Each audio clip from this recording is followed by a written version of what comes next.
Yo no sé cuál es la situación que te haya traído a ti aquí o cómo te sientas en este momento y quizás estás pasando por alguna lucha o prueba y esperabas otro sermón, no algo sobre la disciplina de la iglesia, pero esta es la palabra de Dios, fue inspirada por Él y también ha de ser predicada. Amén. Quisiera comenzar a modo de introducción de este sermón de 1 Corintios 5 con algo que me ha llamado la atención y que hace un buen tiempo vi en las redes sociales. Y es una serie de videos que hacían ciertas declaraciones, las cuales terminaban con la siguiente frase: escuchamos, pero no juzgamos. Esa frase se hizo viral en redes sociales a finales del año 2024 y tomó mucha fuerza en el año pasado, o sea, en el 2025. Y la idea que sostiene esa frase es sencilla. Escuchamos historias, escuchamos decisiones, escuchamos de estilos de vida, escuchamos de pecados, pero renunciamos deliberadamente a evaluarlos o a señalarlos. Escuchamos sobre luchas y para demostrar aceptación, ¿qué hacemos? Renunciamos a emitir cualquier juicio sobre eso que escuchamos, incluso si sabemos que es incorrecto, inapropiado, contrario a la palabra y al diseño de Dios. Escuchamos, pero no juzgamos. ¿Cuál es el problema con esto? El problema es que esta manera de pensar no se ha quedado fuera de la iglesia.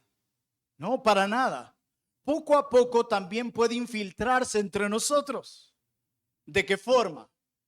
Pues comenzamos nosotros a llamar amor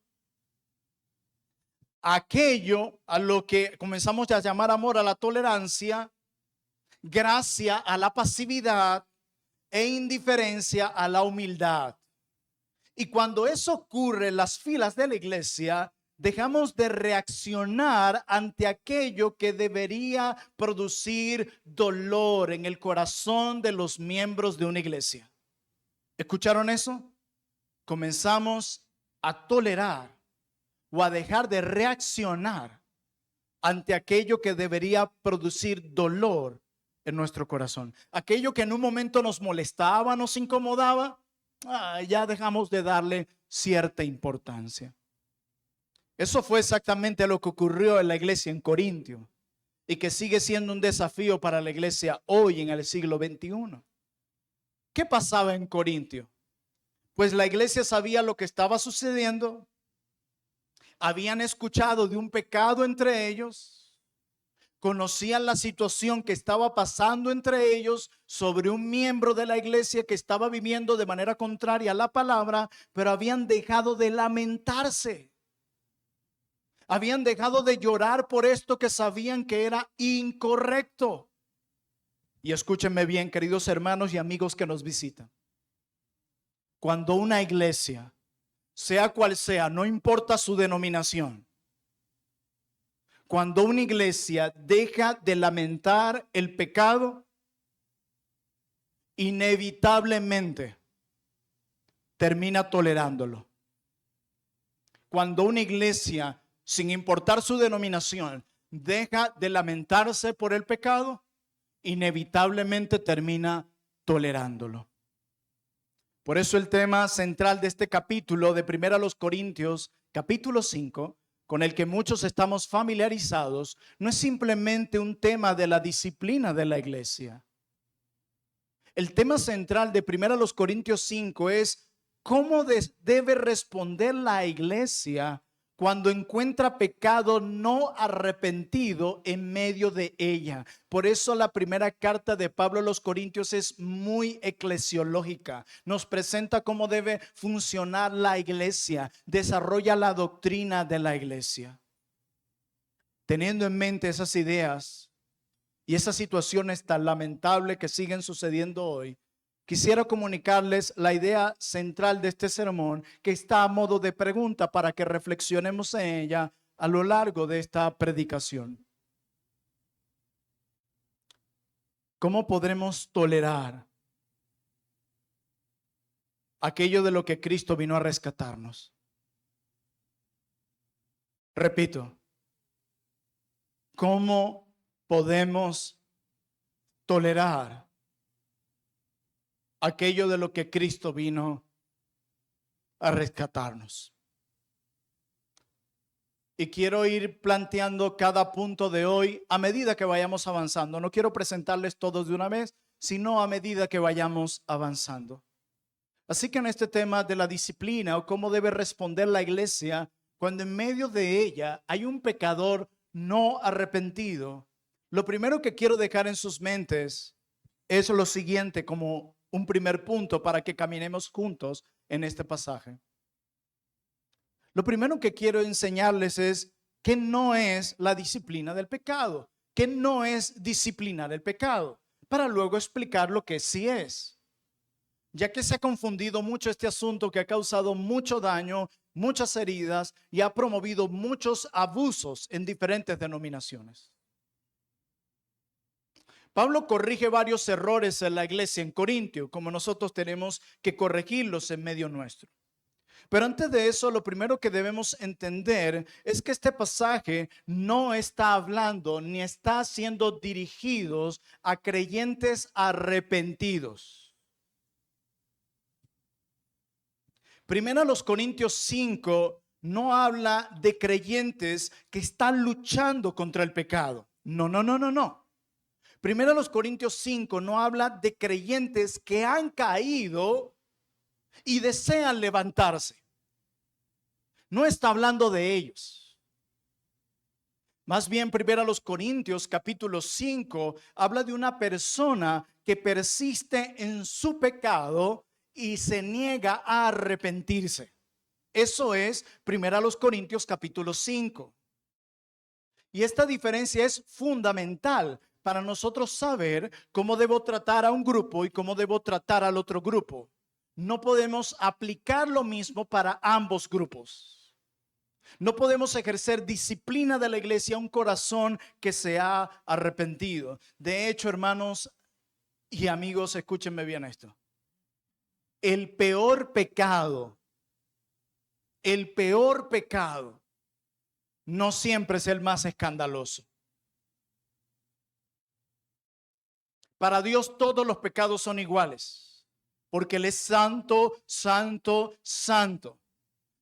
Pero nosotros tendemos a establecer diferentes categorías de ellos, pero no es así. Escúchenme bien esto. Más bien, el peor pecado, se los voy a plantear acá. El peor pecado es aquel que deja de producir dolor en nuestro corazón. Aquel que ya no combatimos, aquel que comenzamos a justificar, aquel que comenzamos a defender, ese es el peor pecado. Aquel que cuando somos confrontados siempre tenemos un contraargumento. Encendemos nuestro abogado interior para proteger algo que debemos cortar de raíz. Cuando se nos dice, esto que estás haciendo está mal. No, no es así como tú lo planteas. O esto que estás haciendo está mal. No, no es así. Otros ya han pasado por eso. Esto que estás haciendo está mal. Sí, pero lo hice porque fulano hizo tal cosa y me provocó.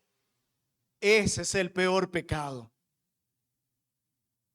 Aquel que ya no combatimos. Es como el mal olor, al principio te choca, luego parece que te acostumbras. Aquel con el que hemos dejado de luchar. ¿Por qué? Porque bueno, nadie es perfecto. Bueno, no hemos llegado a la glorificación. Bueno, hasta los buenos creyentes lucharon contra el pecado. Alguien decía que nuestro problema no es que siempre estamos buscando grandes cosas para sustituir a Dios por ella. El problema de nosotros más bien es que nos sentimos contentos con cualquier cosa. Nos conformamos con tan poco. Hay gente que cambia a Dios y el servir a Dios por algo de dinero, por un trabajo, por algo tan poco. ¿Vas a cambiar al Dios del universo? ¿No te parece tonto lo que estás haciendo? La gente dice que a los evangélicos nos lavaron el cerebro, y sí, había mucha basura aquí que limpiar. Mucha tontería que sacar de aquí.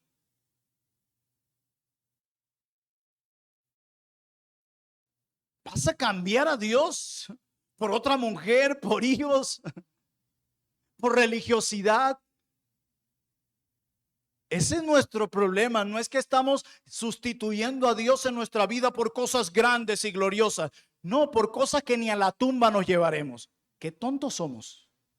Nuestro problema no es que intentamos cambiar a Dios por cosas grandes y gloriosas que se comparan a Él o que lo intentan superar. No, nuestro problema es que nos conformamos con muy poco.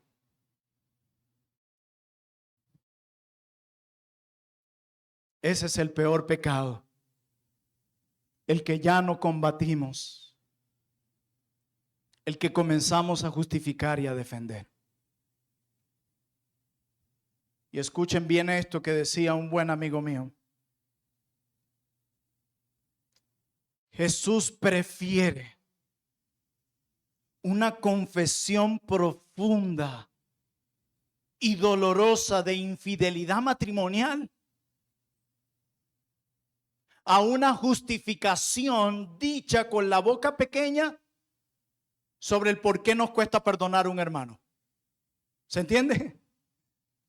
Jesús prefiere que alguien que cometió adulterio contra su esposa venga y lo reconozca, no lo maquille, lo reconozca de manera profunda y sincera, que en lugar de alguien que simplemente lucha con perdonar a un hermano y lo sigue justificando. Pues Jesús prefiere la primera. Así que, ¿qué no es la disciplina? No es aplicar disciplina a un corazón que realmente está arrepentido por su pecado.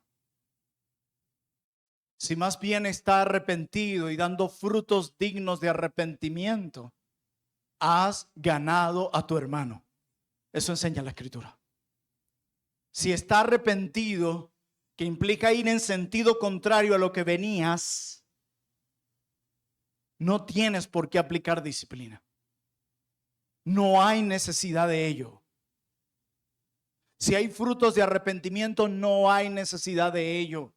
Porque eso es al arrepentimiento, repito, ir en sentido contrario. El que hurtaba, dice Pablo, no hurte más, sino que trabaje haciendo lo que es bueno para ayudar al que padece necesidad. El que mentía, hable la verdad con su prójimo, y así sucesivamente. Es ir en sentido contrario. Así puedes diferenciar un verdadero de un falso arrepentimiento. Así que hemos visto en primer lugar lo que no es la disciplina contra el pecado. Pero teniendo en cuenta eso, veamos en segundo lugar qué sí es disciplinar al pecado de acuerdo a 1 Corintios 5.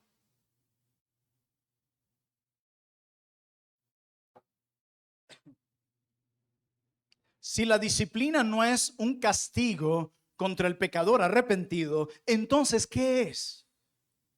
Pues Pablo responde a esta pregunta mostrándonos 3 acciones que fluyen de 1 Corintios capítulo 5.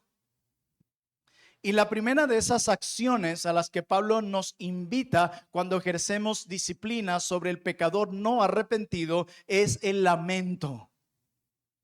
Pablo les pregunta de manera contundente a los corintios en el versículo 2 de 1 Corintios 5 es: ¿no deberíais más bien haberos lamentado? ¿No deberían ustedes más bien haberse entristecido cuando supieron que tal miembro de la iglesia ha hecho lo malo? ¿No deberían ustedes haber sentido dolor al saber que un miembro del cuerpo de Cristo ha hecho algo pecaminoso?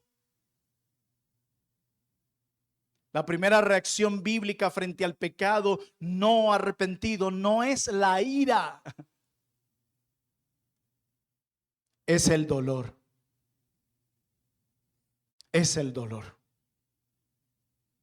El dolor y la tristeza, escúchenme bien, el dolor y la tristeza ante el pecado son la primera señal positiva en un creyente, tanto al ver al pecado en otro hermano como al verlo en tu propia vida.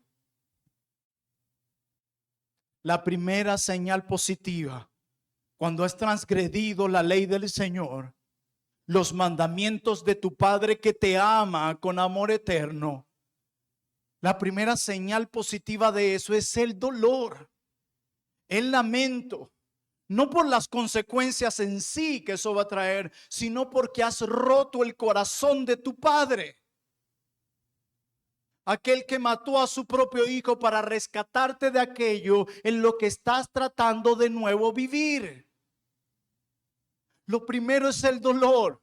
Si no hay dolor en tu alma, si no hay pesar en tu corazón, si solo hay dolor porque te hicieron mal, porque esto va a traer vergüenza, porque se va a caer la imagen que tienen de mí, eso está mal. Pero si ese dolor viene de un sentimiento de quebranté el corazón de mi padre, ofendí a Dios, he dado un mal testimonio de Cristo, he pisoteado el nombre de mi precioso, glorioso y eterno Salvador, si es así, vas bien. El problema es que muchas de las cosas que nos indignan del pecado de nosotros y de otros es porque nos afecta a nosotros, porque nos causa algún tipo de incomodidad, porque nos pone a trabajar más. No. Siempre el dolor debe venir en sentido vertical, porque el corazón de Dios ha sido quebrantado, su palabra ha sido blasfemada y menospreciada, tal cual como Dios le dice a David cuando peca de adulterio y de asesinato. ¿Qué le dice Dios a través del profeta Natán? Porque has despreciado mi palabra.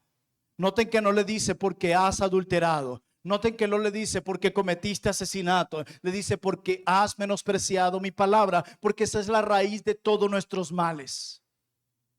Desde cuando no te congregas hasta cuando cometes adulterio, la raíz de eso es un menosprecio a su palabra.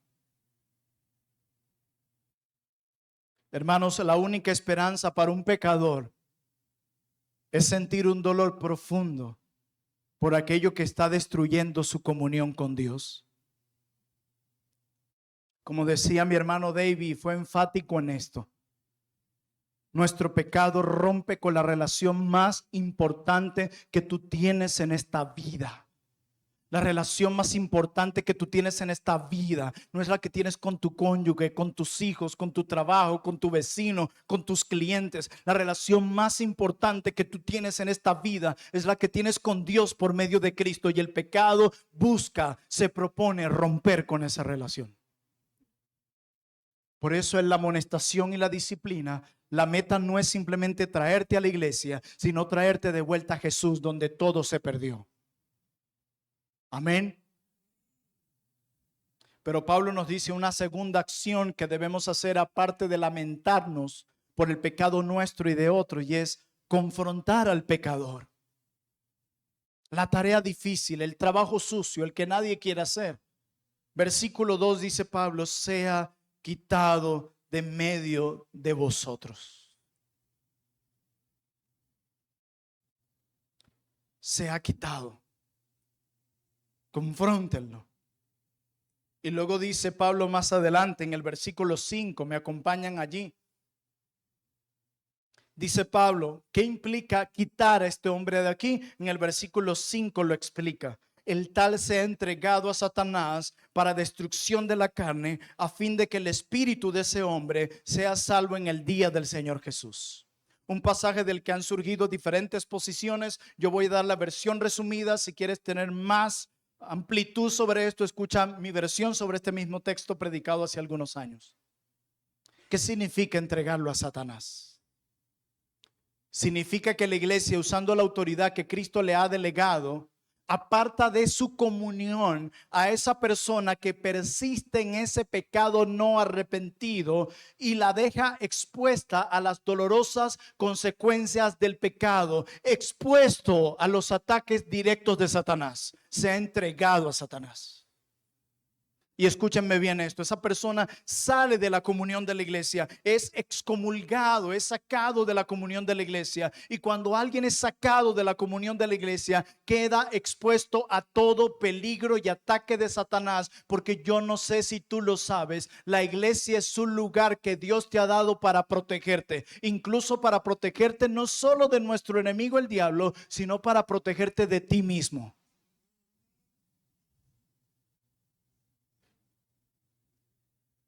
Por eso estar luchando contra el pecado con alguna prueba, manteniéndote fuera del pueblo de Dios, es tú mismo ponerte fuera de protección.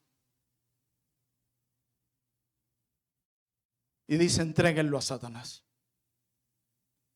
Que sea expulsado de la comunión de la iglesia por su pecado no arrepentido. Yo no sé si tú lo sabías, pero en la soberanía de Dios, porque Dios es soberano sobre todo. Amén.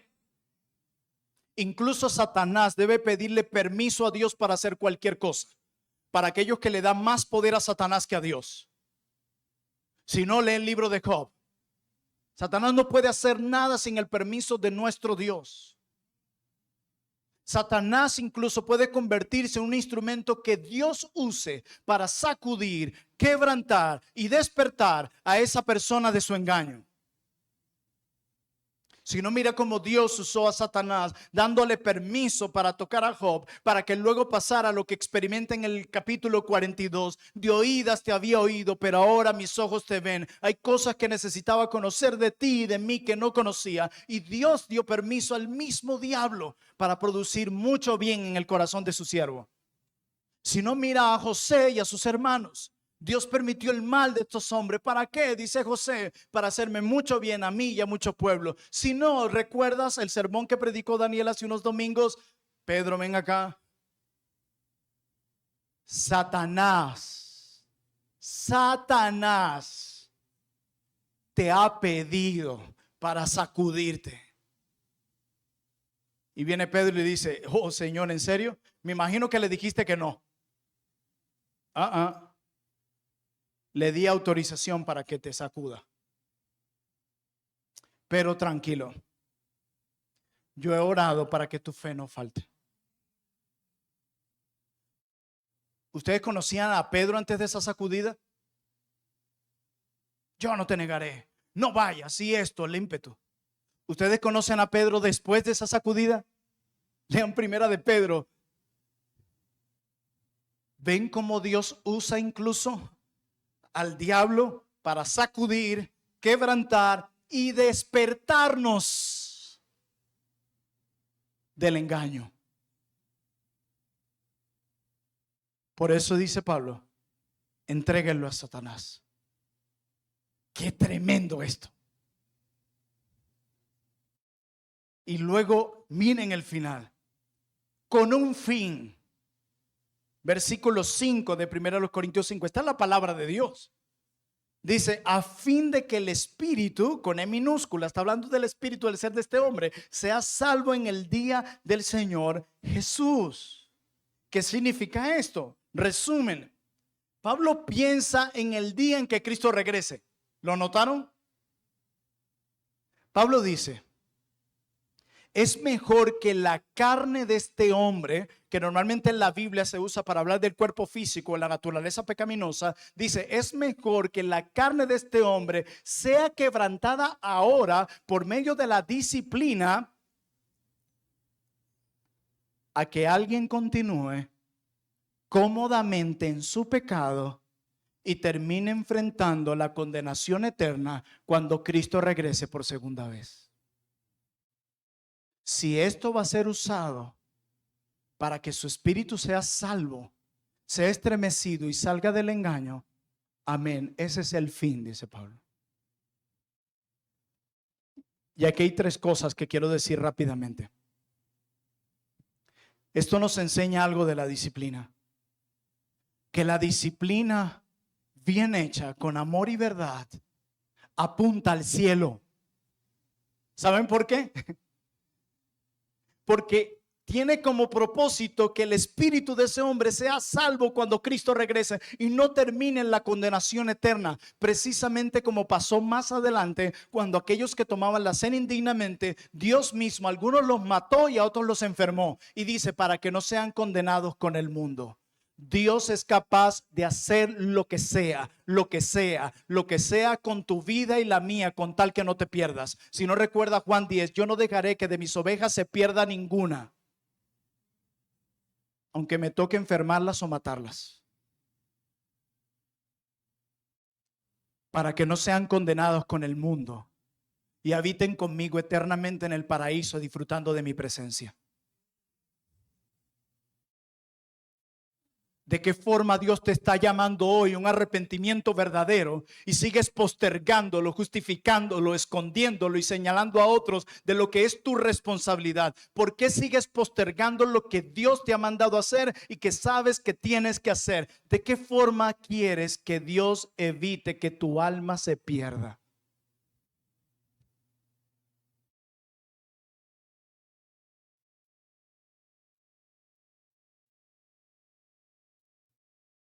Pero también la disciplina nos ayuda en la adoración. ¿Saben por qué? Porque el pecado obstaculiza nuestra adoración con Dios. ¿De dónde sacó eso, pastor? La escritura dice que si incluso tú traes tu ofrenda y tienes algo contra tu hermano, lo cual es pecado, tu ofrenda será rechazada. Y tu ofrenda es un acto de adoración, no es simplemente poner dinero en ese cofre, es un acto de adoración. Y dice Dios, si no solucionas eso en tu corazón, no recibo tu acto de adoración. ¿Ven cómo el pecado obstaculiza nuestra adoración? Segundo, Pedro le escribe a los esposos: si ustedes siguen tratando mal a sus esposas, Pedro dice, tus oraciones van a tener estorbo, no te voy a escuchar. ¿Ven cómo nuestro pecado impide nuestra adoración? La oración es un medio de adoración. En los salmos, los salmistas dicen una y otra vez que Dios no oye al impío, al pecador. ¿Ven cómo nuestro pecado obstaculiza eso? Pues cuando tú ejerces disciplina sobre un pecador para rescatarlo de su pecado y llevarlo al arrepentimiento, le estás permitiendo no solo llegar al cielo sin que su alma se pierda, sino que en segundo lugar lo estás devolviendo a la adoración. Pero en tercer y último lugar, la disciplina honra a Cristo, porque Él se ha propuesto presentarse en una iglesia sin mancha y sin contaminación, sin arruga. Y cada pecado en nosotros es una mancha horrible y apestosa en el vestido blanco y puro de su esposa. Y la disciplina viene a quitarla como un medio donde el Espíritu Santo lo usa para obrar y traer purificación al corazón. A Cristo le honra y le da gloria a la santidad. Un tema que ya parece que se está dejando de hablar en las iglesias. Parece que ahora hablar de santidad es legalismo.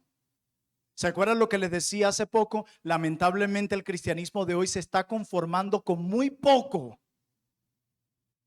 Ya en la santidad, en las relaciones, en las finanzas, en la vida diaria, en la devoción, en el conflicto, en el dolor, ha dejado de ser importante para comenzar a justificarlo. Bueno, es que todos pecamos. Bueno, es que no somos perfectos. Hermanos, dejemos de conformarnos con poco. Decía una vez Paul Tripp, no debemos estar satisfechos con la condición en la que estamos. Debemos anhelar más y más y más. Quiero ser más como tú, Jesús. Quiero orar como tú, Jesús. Quiero amar como tú, Jesús. Quiero leer la palabra como tú, Jesús. Quiero obedecer al Padre como tú lo hacías, Jesús. No nos conformemos con tan poco. Eso produce vidas cristianas mediocres. Alguien decía, preocúpate cuando te topes al diablo y cada uno venga en sentido contrario. Cuando él venga de allá y tú de acá, ¡boom! Me preocupa es que cuando andamos con vidas cristianas así de débil, vamos en la misma ruta que él. Por eso no eres un obstáculo para él. Satanás dice, ¿para qué yo voy a meterme con esto si él solo se está destruyendo? Ni ora ni lee. Y no hay santidad en sus relaciones, no hay temor en su vida diaria. Él solo se está dañando su vida. ¿Para qué pelear con él? No nos conformemos con poco. La disciplina apunta al cielo. Devuelve a la comunión. Y honra a Cristo porque a Él le agrada la santidad de su esposa. Hermanos, imaginemos una persona que se ahoga en el mar. Se está ahogando en el mar. Nadie acusaría de falta de amor al salvavidas que se lanza para rescatarlo, ¿verdad que no? Hace poco ocurrió una situación bastante lamentable en mi país, en Colombia. Creo que era en Guatapé. Hay un joven que en medio de un conflicto, una fiesta con varios amigos, entra en una discusión con otro grupo de jóvenes y lo agarra y está gritando que no sabe nadar, no sabe nadar, y lo agarran y lo lanzan allí. El joven está gritando y pidiendo ayuda, que lo salven. Hay muchos videos de estos en redes sociales muy lamentables. Y nadie se lanza a ayudarlo. Nadie. Lamentablemente murió.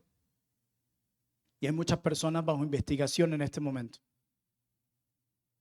Y los comentarios de la gente en redes sociales son de indignación. Porque, repito, nadie acusaría de falta de amor a alguien que rescata a alguien que se está ahogando. Pero ¿saben cuál es el problema? Que muchas veces el pecador ni siquiera sabe que se está ahogando.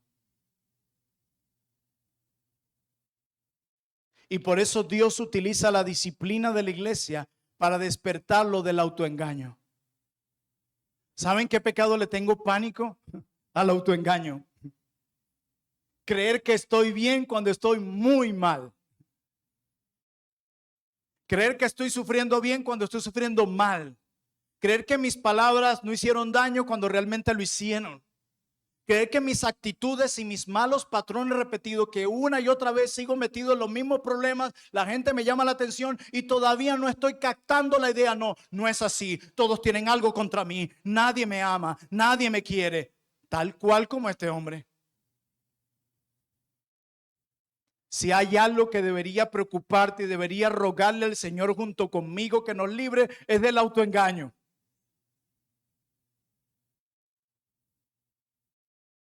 Nosotros no podemos ser el criterio para decir si estamos bien o no. ¿Recuerdan primero los Corintios 4, cuando Pablo dice, ni siquiera la opinión de los corintios le daba peso porque lo juzgaban según el mundo? Pero Pablo dice aún más, no sé si se acuerdan, cuando Pablo dice, ni siquiera el tener una conciencia tranquila es el criterio final para yo saber que estoy bien. Yo puedo tener una conciencia tranquila, en paz, y estar mal. Y Pablo dice ahí en 1 Corintios, sí, lo leímos hace varios domingos, 1 Corintios capítulo 4, 3 y 4. Y Pablo dice, y lo peor aún, ni siquiera la opinión que tengo de mí mismo debe ocupar el primer lugar. Porque yo puedo decir, no, yo estoy bien. No, no es así como tú dices. No, ustedes están errados y poder estar mal. Y Pablo concluye, ¿saben qué? Que me juzgue el Señor. O sea, al final de cuentas, la opinión que yo voy a darle peso es la que Dios tiene de mí y donde Dios me da su opinión sobre mí en su palabra. Pero ¿saben qué? Cuando usted está luchando contra un pecado o pasando por una profunda prueba, usted no es el criterio más objetivo para evaluarse. Sus lentes están empañados para poder ver con claridad. Necesita buscar a otros que tomen la palabra de Dios, le limpien los lentes con la gracia y les muestren la palabra como un espejo y le digan, ¿ves que no estás tan bien como tú crees? ¿Ves que esto que estás haciendo no es correcto? Tú simplemente tomaste una decisión, hiciste lo que hiciste, impulsado por tus emociones. No fue Dios. Pero Pablo dice algo en tercer y último lugar, aparte de lamentarse y confrontar el pecado, ejercer la autoridad delegada por Cristo. Finalmente, Pablo recuerda que esta no es una iniciativa privada, sino comunitaria. Pablo dice en 1 Corintios 5:4, reunidos vosotros. Esta carta a los Corintios fue escrita no a pastores, fue escrita a los miembros de una iglesia. Recordándonos que los que son responsables de ejercer amonestación y disciplina no son solo los pastores, sino los miembros de la iglesia. Y aquí está apelando a lo que nosotros llamamos congregacionalismo. Dios le ha dado la autoridad de la iglesia, de acuerdo a Mateo 16, 18, las llaves del reino para ejercer disciplina. Lo interesante aquí es que Pablo ya había dicho: yo, como ausente, juzgo a tal hombre. Pablo ya había tomado una resolución del caso, pero a pesar de que él era un apóstol, nada más y nada menos, no era suficiente. Él está llamando a la congregación a ejercer su autoridad, haciendo eco de Mateo 18, porque Pablo conoce Mateo 18, quien por ciento estableció la disciplina en primer lugar fue Cristo. Y Cristo en Mateo 18 dice: y si no se arrepiente, llévalo a la iglesia. Y Pablo está haciendo eco de eso cuando le dice: reunidos como iglesia, expulsen a este hombre no arrepentido. ¿Qué es disciplinar al pecador? Lamentarse, confrontar el pecado y ejercer la autoridad delegada por Cristo. Teniendo en cuenta eso, veamos nuestro tercer punto. ¿Por qué debemos disciplinar el pecado? ¿Por qué tanto énfasis con esto? En los versos 6 al 8 de 1 Corintios 5, Pablo nos los va a explicar. La respuesta de Pablo no es práctica, no es organizacional, no es pragmática. El argumento de Pablo es teológico. 1 Corintios 5, 7. Limpiaos pues de la vieja levadura, para que seáis nueva masa sin levadura como sois, porque nuestra Pascua, que es Cristo, ya fue sacrificada por nosotros. ¿Qué tiene que ver esto? Pablo lleva a los miembros de la iglesia en Corinto nada más y nada menos que al libro del Éxodo. Éxodo capítulo 12, allá los lleva. Eso es importante porque esto nos recuerda que la palabra que está siendo predicada para ti hoy puede ser útil para ti hoy o para más adelante. Por si acaso dice: pero es que yo no creo que Dios me hable hoy. Hoy yo no estoy en ningún proceso de disciplina ni disciplinando a nadie. Ya va. Acuérdate Efesios 4, vienes para ser equipado. Esta palabra de hoy puede servir para mañana. ¿Desde cuándo conocía Pablo Éxodo 12? Desde hace mucho tiempo. ¿Cuándo le fue útil? En este momento de la reprensión a los corintios.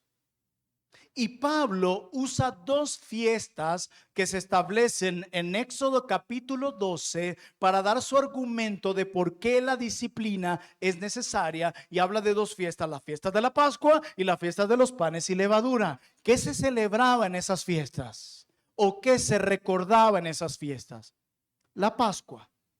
Bueno, la Pascua recordaba la noche en que Israel fue librado mediante la sangre del Cordero, cuando Dios los pasó por alto en el juicio. Eso es lo que significa Pascua, pasha, pasar por alto. Recordaban su redención. Por la sangre de aquel Cordero fueron pasados por alto en el juicio. Redención. Segunda fiesta, de los panes y levadura. Durante esos días el pueblo eliminaba toda la levadura de sus casas. ¿Por qué? Porque acuérdense que tenían que prepararse para salir de Egipto. Era un recordatorio de que no pertenecían a Egipto. Y el que leudaba comida, pan, que estaba indicando: yo me quiero quedar en Egipto. ¿Y saben qué dice Éxodo 12 de esos que leudaban? Dice que eran cortados del pueblo de Israel. ¿Saben de dónde viene la idea? Expulsados. ¿Saben de dónde viene la línea? Excomunión. ¿Saben qué se parece? 1 Corintios 5. Y Pablo la usa en el mismo contexto.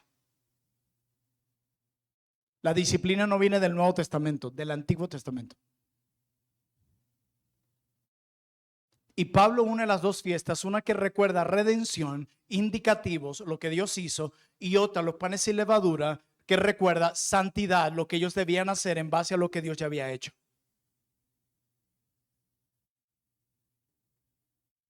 Ellos no quitaban la levadura para ser redimidos. La quitaban porque ya habían sido redimidos. Y Pablo toma esa imagen y la aplica a la iglesia. Una palabra, una declaración que fue instituida a Israel, la aplica a la iglesia. ¿Por qué? Porque Dios tiene un solo pueblo. Y les dice: Cristo es nuestra Pascua, Cristo es nuestro Cordero, Cristo es nuestra redención. Entonces Pablo, cuando trae estas dos fiestas a los corintios en medio de la disciplina o de la pasividad de ellos en lugar de disciplinar, Pablo les hace una pregunta que está implícita en el texto, pero que es devastadora. ¿Saben cuál es? ¿Cómo vamos a celebrar que hemos sido liberados del pecado si toleramos el pecado no arrepentido en el mismo cuerpo de Cristo que fue liberado del pecado? Porque él mismo lo dice en el verso 8, así que celebremos la fiesta. Pero ¿cómo vamos a celebrar la fiesta que recuerda nuestra redención? ¿Cómo vamos a celebrar la fiesta que recuerda nuestra santidad si seguimos tolerando aquello de lo que fuimos liberados por el Cordero de Dios que quita el pecado del mundo? ¿No es incoherencia eso, no les parece? Hacer eso es tan incoherente como celebrar un aniversario de bodas mientras se es infiel al cónyuge. Así de incoherente. Y escúchenme bien esto.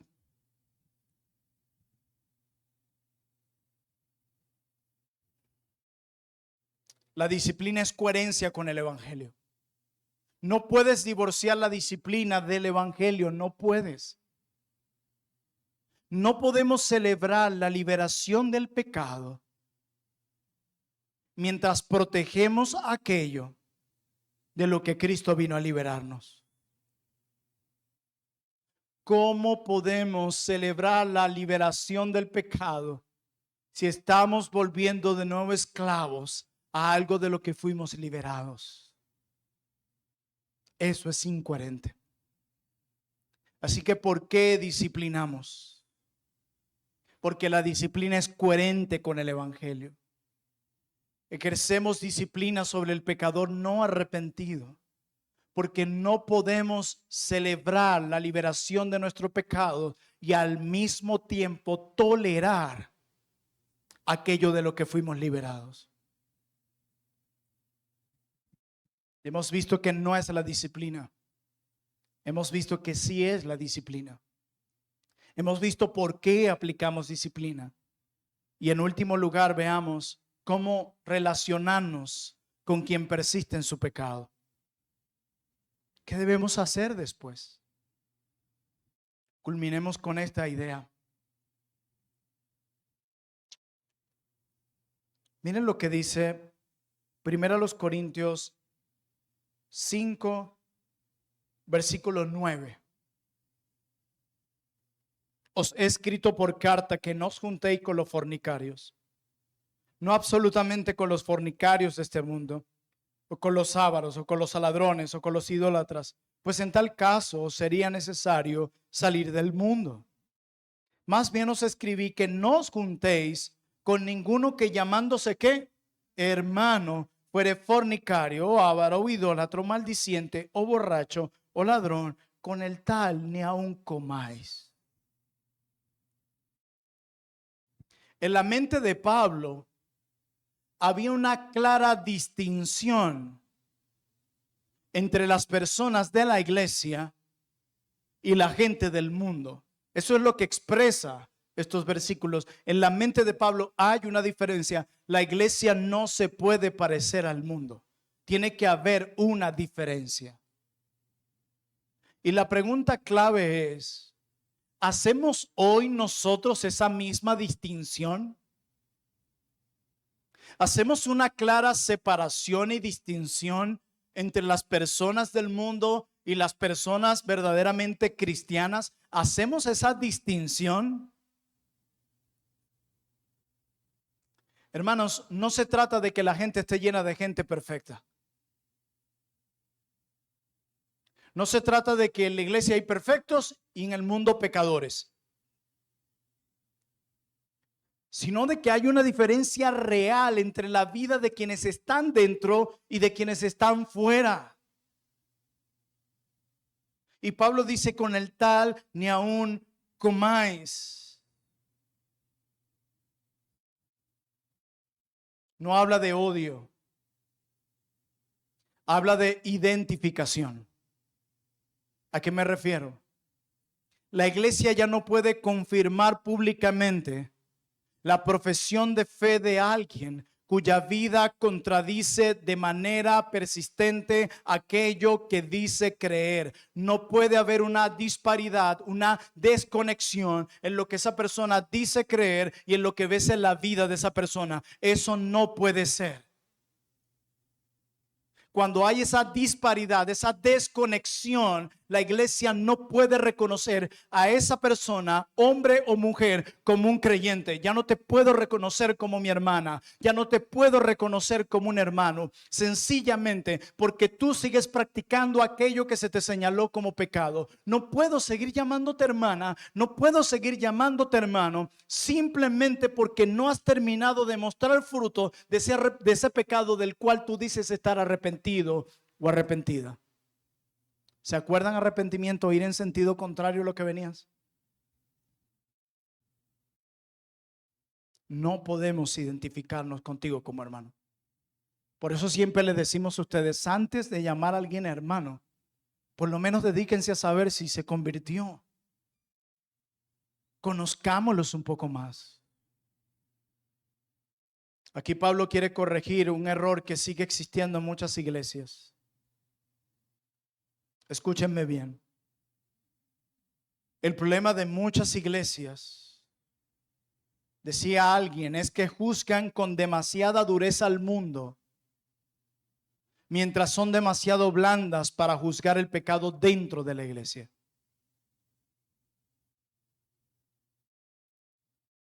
Es mucho más fácil denunciar los pecados de la cultura que confrontar los pecados de mis amigos más cercanos.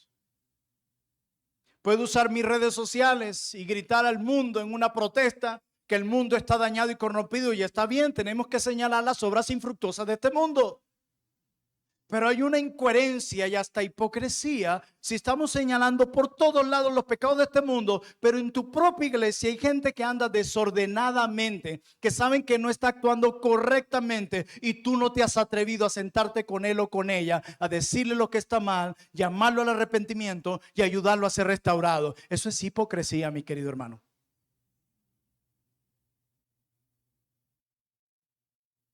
Te felicito por querer ser el Agustín Laje de la época, pero pésimo si entre los que están cerca de ti los sigues dejando en tu pecado. No, alguien más lo hará. No es que yo tengo muchas cosas que hacer. No es que si le digo me meto en problemas. Mejor que el pastor Plinio y Rubén se metan en problemas.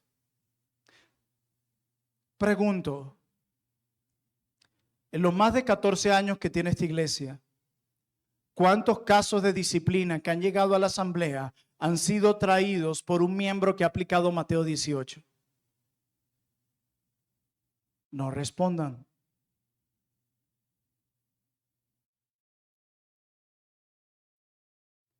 ¿Cuántos han sido traídos porque nadie quiso hacer nada? Los pastores no podían tolerar el pecado y con amor y verdad intentaron rescatarlo. ¿Ven por qué necesitamos este sermón?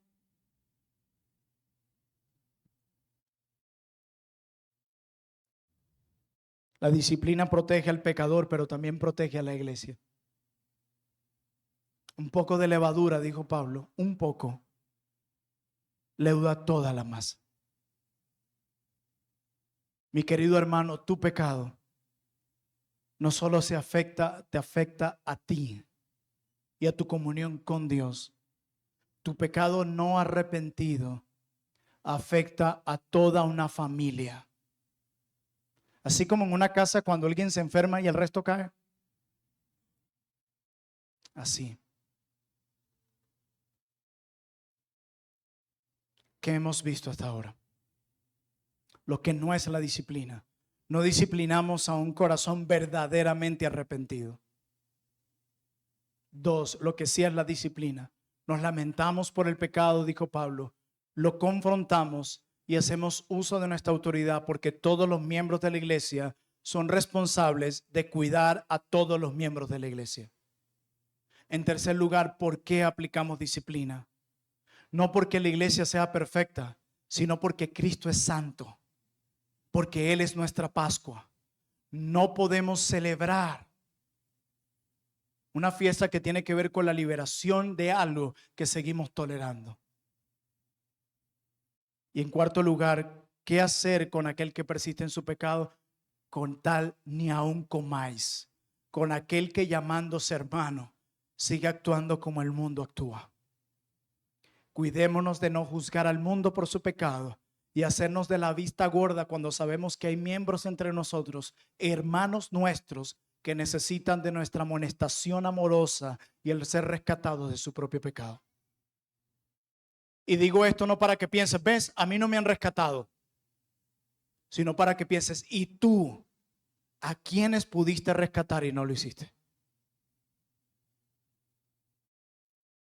Y yo creo que esto pasa, mis queridos hermanos, porque hemos abrazado esta idea pecaminosa de la cultura dañada de este mundo. Escuchamos, pero no juzgamos. Y prestan el oído para un montón de cosas, pero no haya respuesta para corregirte. Si hay murmuración para frenarte, no, ponen su diván y te escuchan y no importa cuán mal sea lo que estás haciendo. Tú sabes que esas personas están mal y no te atreves a decírselo. Es más, muy probablemente, mi querido hermano o hermana, muy probablemente por eso es que esa persona te sigue escribiendo y se sigue poniendo en contacto contigo. Porque tú eres de los que escuchamos, pero no juzgamos. Y contigo se siente cómodo, se siente cómoda. Pero le estás haciendo un gran mal a esa persona. Un gran mal.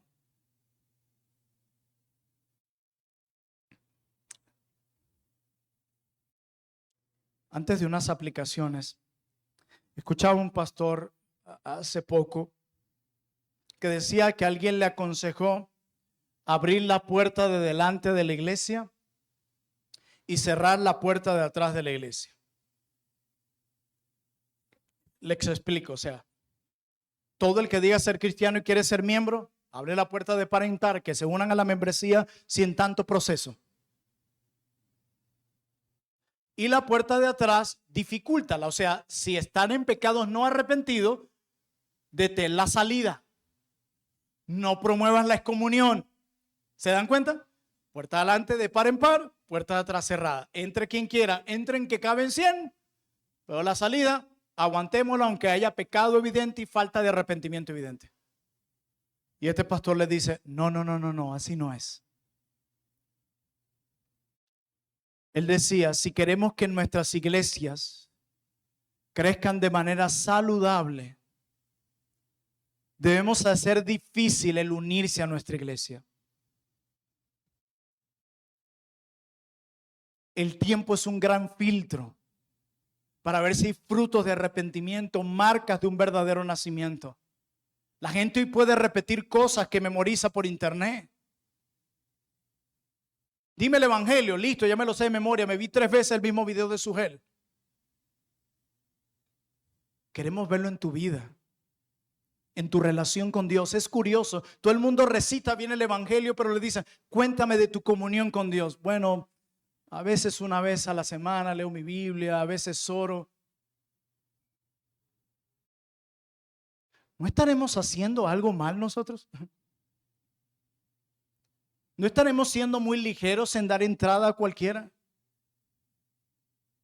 Debemos hacer difícil unirse y ser mucho mejores en excluir. Si hay alguien que permanece en su pecado no arrepentido, no lo pensemos 2 veces. Debe ser expulsado. Y él termina diciendo esto. Necesitamos hacer que el cristianismo signifique algo. Vivimos en días donde el cristianismo ha dejado de significar algo. Cualquiera ya se llama cristiano. Está de moda. Y hay cantantes no cristianos que están haciendo música cristiana porque ya vieron un buen nicho ahí, un buen público grandísimo que los va a seguir. Ya no hay filtros. Ya el cristianismo dejó de significar algo, el ser cristiano. Ese nombre dejó de tener peso. ¿Ustedes no han escuchado esto en los no creyentes? Cristianos, yo no quiero nada con los cristianos. Y tú lees comentarios en redes sociales tristes. Yo no quiero nada con los cristianos. Los cristianos, prefiero contratar a un no creyente que un cristiano. Mira, a mí vino aquí un cristiano y mira el trabajo que me hizo. Mira, me estafó. Mira lo otro que me hizo. Mira, abusó de mi dinero. Mira, nos mintió. ¿Saben cuál creo que es la raíz de ese mal? Que muchas iglesias abrieron la puerta de entrada de par en par y la de atrás la mantuvieron cerrada. Fueron fácil para llamar cristiano a cualquiera y difícil para excluir a aquel que permanecía en su pecado sin arrepentimiento. Necesitamos hacer que el cristianismo signifique algo. Así que cuando evaluemos a los nuevos miembros, hagámoslo con mayor temor, con mayor cuidado. Porque eso es lo que analizaba yo en estos varios años de pastor. Es que los casos que no han generado más tensión a lo largo de esta iglesia y que varios terminaron en excomunión, fueron los que pasaron por menos supervisión y por procesos de membresía más rápidos. Son los que hoy siguen generando dolores de cabeza y que en el pasado tuvieron que pasar por procesos de disciplina doloroso. No todos, pero un gran número. Hermanos, no tengamos temor de ejercer la disciplina. Yo he visto cómo Dios lo ha usado para bien en esta iglesia. Nosotros tuvimos un caso hace muchos años, creo que el caso más difícil con el que he tenido que lidiar como pastor. Llegamos a la excomunión. Hubo lágrimas en esa asamblea como si alguien se había muerto. Llegamos a casa como si habíamos llegado de un funeral.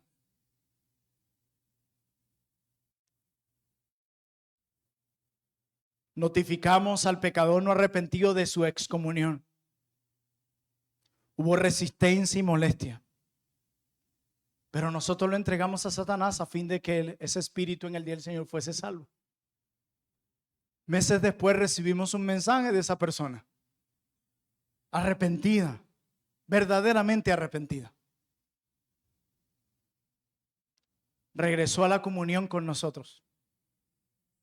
Hoy está sirviendo con nosotros. Y eso es un claro ejemplo de lo que la disciplina puede hacer en un pecador. Hagamos lo que nos toca hacer y dejemos los resultados en las manos del Señor. Así como hay muchos que después de la disciplina se endurecieron más.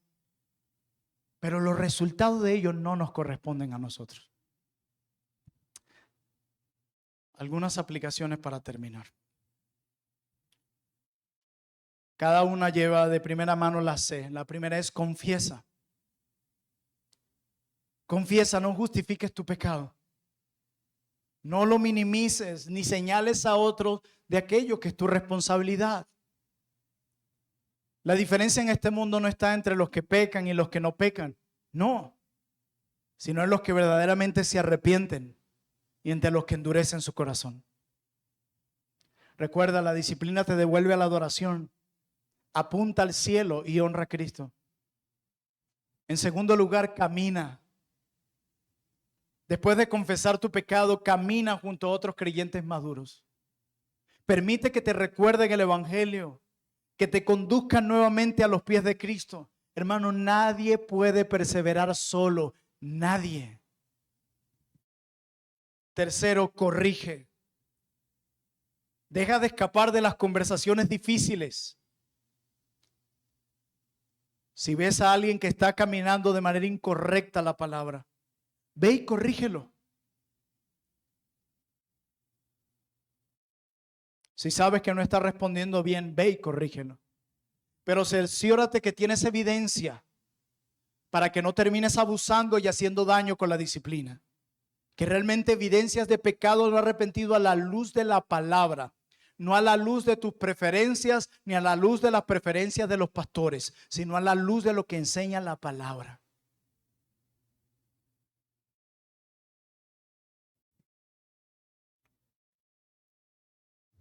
No todo es pecado, a veces llamamos todo pecado. Incluso a veces cuando alguien está pasando por alguna prueba difícil de sufrimiento, no siempre es pecado. Los justos también sufren. Si no, miren el caso de Job. Pero les voy a ser sincero en algo. Se necesita mucho de la gracia de Dios para que mientras estemos sufriendo no terminemos pecando. Es difícil estar sumergido en una tremenda prueba de dolor, la cual no es pecado. Pero si Dios no nos ayuda, podemos ir en medio de esa prueba que no es pecado, podemos terminar pecando. Y eso debe ser corregido. Solo cerciórate que lo hagas con evidencias, a la luz de la palabra y con un corazón humilde. Evita la teología de Caín. ¿Saben cuál es la teología de Caín? Cuando le preguntaron, hey, ¿y tu hermano? ¿Yo acaso soy guarda de mi hermano? Evita la teología de Caín.